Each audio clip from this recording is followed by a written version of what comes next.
Hi guys, maayong adlaw. So for today's video kay ubani ko ninyong maghiwa-hiwa aning avocado. So guys, una na kong nakuha avocado dira guys kay hapit na jud siya masira guys. Ayan. Pero naara jud siya pay makuha. Pangduha na ko yung pantulo. Okay naman siya guys. Gwapa-gwapa na. Ayan. Pagkahuman na diha na ko pang diak, ako na siyang gihagod guys na yan. Ano siyang gihagod dira guys.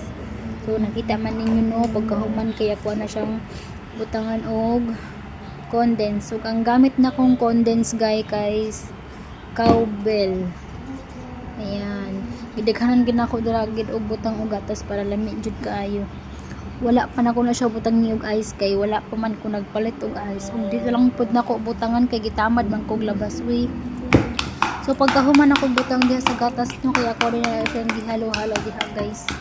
Tas dagdag ko ng dagdag sa gatas kay akong gitilawan medyo kulang pa man siya sa gatas mo lang ako na pud siyang gidagdagan og gatas. So yun lang.